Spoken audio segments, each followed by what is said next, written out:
आचार्य को रानी कौशला देवी की धमकी भरा पत्र मिल चुका था, जिसे पढ़कर अब आचार्य की चिंता और बढ़ने लगी थी। लेकिन जब उन्हें पता चला कि सरना की याददाश्त जा चुकी है, तो उनका खुराफाती दिमाग एक बार फिर से चलने लगा था। उस वक्त सरना अपनी बेचैनी लिए इधर से उधर चल रही थी। तभी एक व्यापारी महल के अंदर उससे छुप रहा था, लेकिन कुछ देर बाद उसकी नजर सम्राट बिंबिसार और उसके साथ खड़ी आम्रपाली पर पड़ी। उन्हें देखते ही वो सरना की नजरों से बचते हुए सीधे उनकी तरफ जाने लगा। उसी दौरान युवराज स्वर्णसेन भी आम्रपाली के महल में प्रवेश कर रहे थे। जैसे ही सरना की नजर उन पर पड़ी, उसका इंतजार खत्म हुआ। उसकी बेचैनी खत्म हो गई, लेकिन चेहरे पर अब क्रोध उमड़ आया था। उसने कहा, इनकी तो अब हम खबर लेते हैं। वो सीधे युवराज स्वर्णसेन की तरफ जा रही थी और वो व्यापारी सम्राट बिंबिसार और आम्रपाली की तरफ आ रहा था। दोनों का ही ध्यान अपने अपने लक्ष्य पर था। इससे चलते चलते वो दोनों एक दूसरे से टकरा गए। टकराते ही सरना ने सामने खड़े उस व्यापारी को देखा और उस व्यापारी ने कहा, हमें क्षमा कर देना।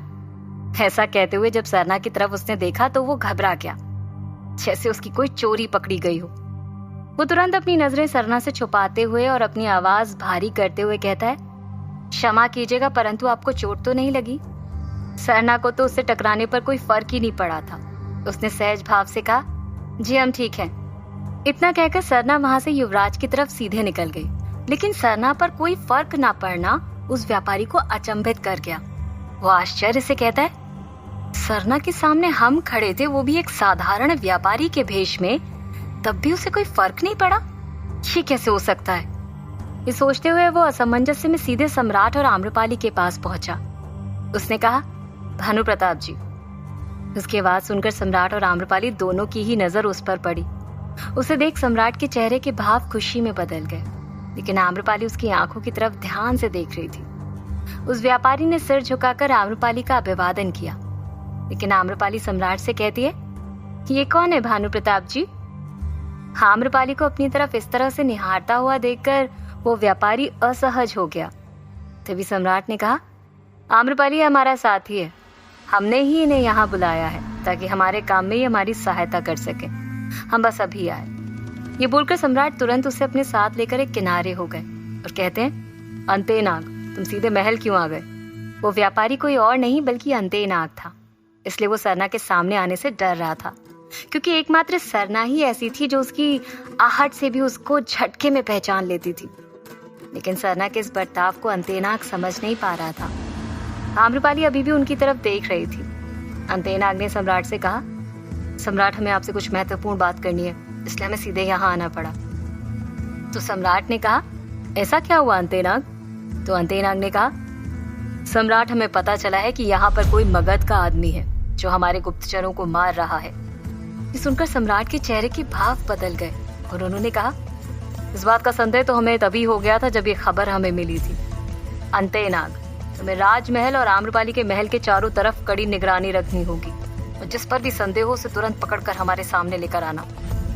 अब बहुत हो गया ये लुक्का छुपी का खेल, अब फैसला सुनाने का वक्त आ चुका है। जब सम्राट अंतेनाग से बात कर रहे थे, तभी सोम आम्रपाली को अकेला पाकर उसके पास आया ताकि उसे वहां से ले जा सके और भानु प्रताप से दूर कर सके। सबसे पहले उसने कहा, आम्रपाली जी, आखिर आप यहाँ क्या कर रही हैं और यहाँ हो क्या रहा है? आम्रपाली ने उसे उस सुरक्षा व्यवस्था की वजह बताई। तभी सोम ने कहा, आम्रपाली जी, हमें लगता है कि विक्रमदेव की हत्या और आपको फंसाने के पीछे किसी और का नहीं बल्कि आचार्य का हाथ है। ऐसा कहते हुए वो चलने लगा ताकि आम्रपाली भी उसके साथ वहां से महल के अंदर चली जाए। लेकिन सोम के मुख से आचार्य का नाम सुनकर आम्रपाली स्तब्ध हो गई, क्योंकि कुछ दिनों से उसका भी ध्यान बस आचार्य पर ही जा रहा था। लेकिन उसने कहा, नहीं सोम, हम उन पर यूं ही संदेह नहीं कर सकते। हमारे पास इसके लिए प्रमाण भी तो होना चाहिए कि ये सब कुछ आचार्य ने जानबूझकर किया है।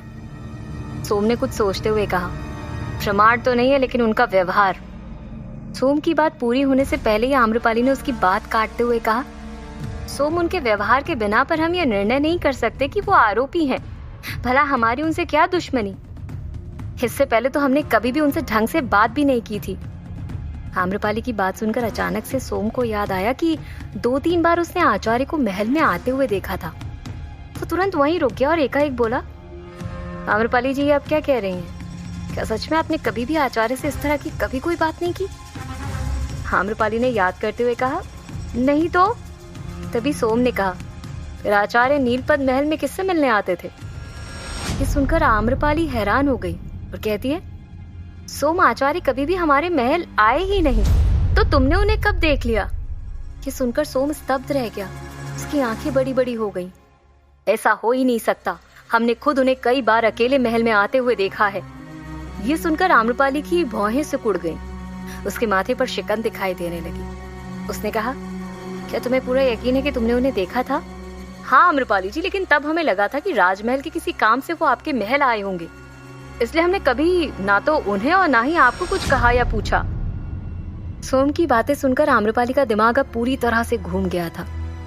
उसे गहराई से कुछ सोचता हुआ देखकर सोम ने कहा, क्या हुआ, आप क्या सोच रहे हैं? आम्रपाली की आंखों में अब उम्मीद की चमक दिखाई दे रही थी। उसने तुरंत कहा, सोम, तुम्हें हमारा एक काम करना होगा। तुम एक दासी भेष में हो, इससे तुम पर कोई संदेह नहीं करेगा। तुम्हें राजमहल जाना होगा और जब से आचार्य वैशाली आए हैं, उन्होंने क्या क्या किया है, कहाँ कहाँ गए हैं और किससे मिले हैं, ये सारी जानकारी लाकर हमें देनी होगी, ताकि आचार्य और विक्रमदेव की हत्या की सारी गुत्थी सुलझाने में हमें मदद मिल सके। सोम ने बिना कोई सवाल किए आम्रपाली की आज्ञा मान ली। जहां आम्रपाली अब तक आचार्य पर संदेह करने से खुद को रोक रही थी, वहीं सोम की बातों से उसका संदेह आचार्य पर और मजबूत हो चुका था। इसी दौरान सरना युवराज पर बुरी तरह से क्रोधित हो रही थी। वो सीधे उनके पास गई और ताना मारते हुए कहती है, कोई पति इतनी देर के लिए अपनी पत्नी को इस तरह अकेले छोड़कर कैसे जा सकता है? युवराज को लग रहा था कि अभी सरना को उनके बारे में कुछ पता ही नहीं चला, इसलिए वो भी एक पति का किरदार निभाते हुए कहते हैं, ये क्या कह रही हो सरना, हम भला तुम्हें छोड़कर कहाँ जा सकते हैं? वो तो राजमहल में कुछ काम था, इससे थोड़ा व्यस्त हो गए थे।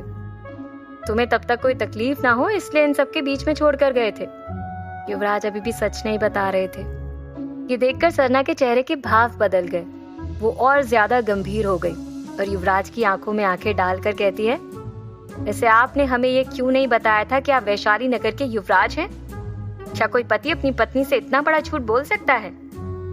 सरना ने पति पत्नी शब्द पर जोर देकर कहा, पर युवराज उसकी मंशा समझ नहीं पा रहे थे। उन्होंने कहा, तो तुम्हें क्या लगता है, जब हम तुम्हें इस बारे में बताते तो तुम हमारी बातें मान लेती, उस पर यकीन कर लेती? तुम कुछ सुनने के लिए तैयार भी तो नहीं थी, इसलिए हमने तुम्हें ज्यादा कुछ नहीं बताया।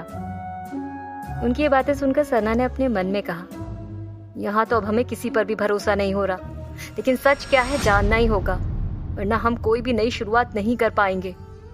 इतना सोचकर उसने युवराज को घूरते हुए कहा, हमें उलझाने की कोशिश मत करो तुम, और कितने झूठ बोलोगे हमसे? हाँ मानते हैं तुमने हमें यहाँ तक लाने की बहुत कोशिश की, लेकिन यहाँ आकर भी तो सच नहीं कह रहे ना? सरना को इस तरह भड़कते हुए देखकर युवराज को पूरा यकीन हो गया था कि उसे उनके बारे में सारा सच पता चल चुका है, इसलिए वो घबराते हुए कहते हैं, सरना शांत हो जाओ, हम सब कुछ बताते हैं। शांत हो जाए? या हमारा आधा जीवन हम भूल चुके हैं और तुम कह रहे हो कि हम शांत हो जाए? यहाँ हम किसी को नहीं जानते थे बल्कि तुम्हें पहचानते थे, और तुम्हारे भरोसे तुम्हारा यकीन करके यहाँ पर आए थे, लेकिन यहाँ आते ही एकाएक सब कुछ बदल गया। कल तक हम एक साधारण स्त्री और एक पत्नी थे, और अचानक से किसी की अंगरक्षिका बन गए, और तुम्हारा कुछ अता पता ही नहीं था। ऐसा कहते हुए सरना एक पल के लिए शांत हुई। युवराज उसका क्रोध समझ गए थे, लेकिन वो अपनी स्थिति भी बता नहीं सकते थे कि महारानी उनसे नाराज थी और इसलिए वो यहाँ महल में सरना से मिलने नहीं आ सके। तभी सरना ने आगे कहा, तुम हमें पति पत्नी बताते हो और यहाँ आकर किसी से पता चलता है कि तुम युवराज हो। तुम्हें पता भी है कितने सारे सवाल हमारे मन में चल रहे थे, इसके बावजूद भी तुम हमसे झूठ पे झूठ बोले जा रहे हो। सरना युवराज से सच सुनना चाहती थी, लेकिन फिर भी उन्होंने जोर देते हुए कहा, सरना हमारी बात तो सुनो। हाँ हमने तुमसे झूठ कहा था, लेकिन क्या क्या कहना चाहते हो तुम? अब तो हमें डर लगने लगा है कि किस पर भरोसा करें और किस पर नहीं।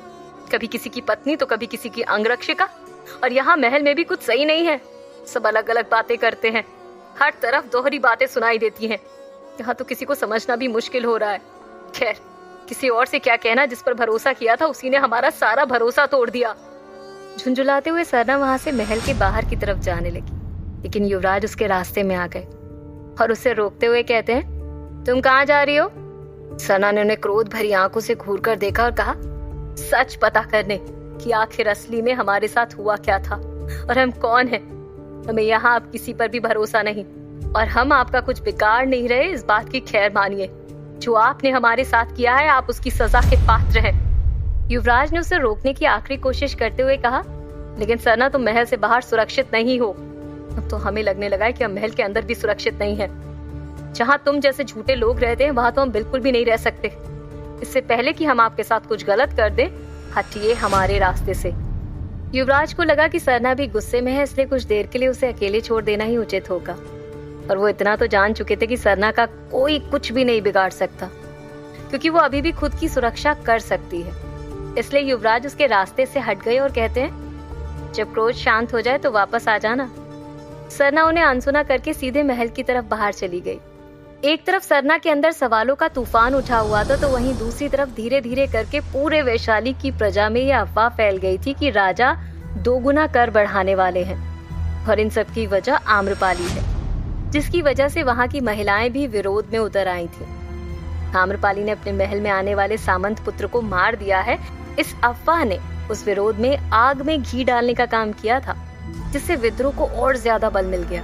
जहां पहले सिर्फ पुरुष इस बात के खिलाफ थे, अब महिलाएं भी उनके साथ जुड़ चुकी थी। उन सब का नेतृत्व कर रहे थे उन सबके मुखिया, जिन्होंने सभी को संबोधित करते हुए कहा, राजा ने हम पर कर लगाकर उचित नहीं किया है। पहले तो हम अपनी नगरवधु से नहीं मिल पा रहे थे, लेकिन कर माफ था, इसलिए शांत बैठे हुए थे। लेकिन अब हम ये अन्याय बर्दाश्त नहीं करेंगे और अपना अधिकार लेकर रहेंगे। मुखिया के इतना कहते ही सभी उसके पक्ष में चिल्लाकर बोलते हैं, हाँ हाँ, हम अपना अधिकार लेकर रहेंगे, हम अपना अधिकार लेकर रहेंगे। तो फिर ठीक है, अभी आप सभी अपने घर जाइए और कल पूरी तैयारी के साथ सभी राजमहल जाएंगे। उस मुखिया की बात मानकर सभी अपने अपने घर लौटने लगे और विद्रोह की तैयारी करने लगे। इस विद्रोह से अनजान आम्रपाली अब आचार्य और उनके व्यवहार के बारे में ही सोच रही थी कि तभी उसके पास सम्राट बिंबिसार और सेनापति जी आए। सेनापति जी ने कहा, देवी आम्रपाली, जिस प्रकार आपकी सुरक्षा व्यवस्था बनाई गई है, उसको ध्यान में रखते हुए हमने आपके लिए एक गुप्त कक्ष भी तैयार करवाया है। तो आम्रपाली ने कहा, परंतु सेनापति जी, गुप्त कक्ष की क्या आवश्यकता? आम्रपाली के इस प्रश्न का जवाब देते हुए सम्राट ने कहा, आम्रपाली जी, यदि कभी ऐसा हुआ कि कोई अनजान व्यक्ति आपके कक्ष तक आ जाए, तो आप गुप्त मार्ग के माध्यम से उस गुप्त कक्ष तक जा सकते हैं, जहाँ कोई भी विक्रम देव की तरह आसानी से आप तक ना पहुँच पाए। यदि आपकी अनुमति हो तो क्या सेनापति जी आपको वो कक्ष दिखा सकते हैं? आम्रपाली ने मुस्कुराकर कहा, अवश्य। इसके बाद वो लोग महल के आखिरी छोर पर गए। वहां एक ऐसा कक्ष था जो चारों तरफ से भूल भुलैया की तरह बना हुआ था और जगह जगह बड़े बड़े शीशे लगे थे, जहां से आप हर एक शीशे में खुद को देख सकते थे। उन्हीं में से एक कक्ष के अंदर जाने का रास्ता था। बीचों बीच आम्रपाली के रहने की व्यवस्था की गई थी।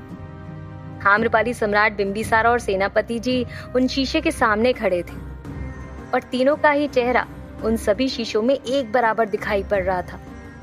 कक्ष को देख आम्रपाली हैरानी से कहती है, इस महल में ये कक्ष भी था और हमें इसके बारे में पता ही नहीं था। इस पर सेनापति जी मुस्कुरा दिए और कहते हैं, देवी, आप जिस महल में हैं वो सप्त भूमि प्रसाद है। इस महल की सबसे बड़ी विशेषता यही है कि इसका हर एक कक्ष एक अलग ढंग से बनवाया गया है। लेकिन तभी आम्रपाली ने देखा कि भानु प्रताप वहां पर नहीं थे। वो चारों तरफ नजर दौड़ाते हुए सेनापति जी से कहती है, ये भानु प्रताप जी कहाँ चले गए? कुछ देर पहले तो वो यहीं पर थे। सेनापति जी ने भी चारों तरफ देखते हुए कहा, अरे हाँ, वो तो यहीं पर आए हुए थे, फिर कहाँ चले गए? आप यहीं रुककर इस कक्ष को देखिए, हम अभी आए। सेनापति जी की बात मानकर आम्रपाली भानु प्रताप के इंतजार में उसी कक्ष के बाहर खड़ी रही।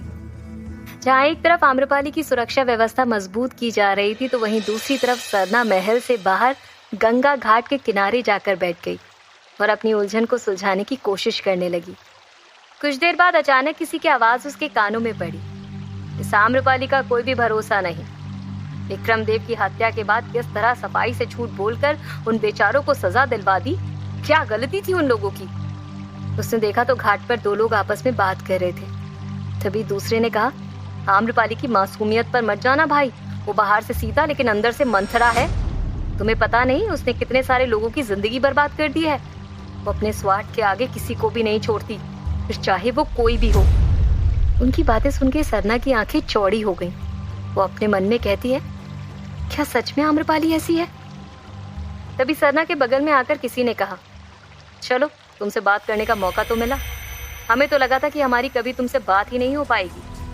सरना ने जब अनजान नजरों से सामने देखा तो सिर पर शिखा लिए जनेऊ धारण किए हुए आचार्य सामंत उसके सामने खड़े थे। वो सरना को शालीनता से मुस्कुराते हुए देख रहे थे। आखिर आचार्य सरना के साथ क्या करने वाले थे? वैशाली में फैल रही इस अफवाह को क्या आम्रपाली झूठा साबित कर पाएगी? क्या सरना एक बार फिर कोई नई मुसीबत में फंसने वाली थी? जानने के लिए सुनते रहिए।